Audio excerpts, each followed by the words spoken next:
Le 15 mars 2020, les élections municipales se déroulaient un peu partout en France. À Chevreuse, un peu plus de 5000 habitants étaient appelés aux urnes pour choisir entre deux listes, celle de la maire sortante Annéry Le Pallec ou bien celle de Sébastien Cataneo. Et le résultat fut surprenant, seulement une voix d'écart entre les deux candidats. Bien que l'abstention soit la grande gagnante de cette élection, c'est Annéry Le Pallec qui a été réélu.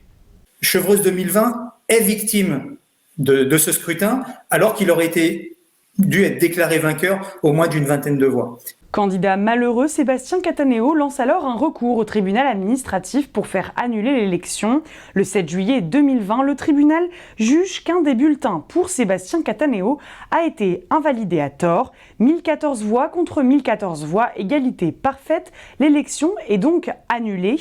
Mais le 6 août 2020, Annéry Le Pallec fait appel de cette décision. Le 12 mars 2021, le Conseil d'État confirme le premier jugement. Une nouvelle élection doit être organisée. On savait que les tribunaux en matière d'élection, quand les résultats sont serrés, sont assez enclins à annuler.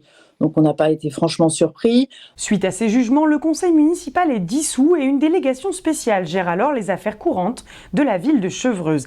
L'élection municipale partielle, elle, est prévue les 9 et 16 mai prochains, une campagne électorale express en pleine crise sanitaire. On va faire la campagne qui s'impose, avec quelques papiers quand même en boîte aux lettres, parce qu'on ne peut pas se passer, il y a quand même des anciens à Chevreuse, un peu de visio, et puis on continue. Nous, on est sur le terrain tout le temps, donc de toute façon, on continue. Donc, quelques nouveautés, mais je dirais que c'est une continuité. C'est hyper frustrant de se dire qu'on n'a pas les contacts qu'on peut avoir d'habitude. Voilà, alors ça va être quoi? À l'ancienne, le boitage traditionnel, et puis le côté un petit peu plus geek, un petit peu plus moderne, les réseaux sociaux, les réunions à distance, où on ne touchera pas tout le monde, et c'est dommage. Des listes adaptées et des priorités revues pour les candidats à la mairie de Chevreuse. Crise sanitaire oblige. Une seule crainte pour les deux listes, que l'abstention soit de nouveau la grande gagnante de cette élection.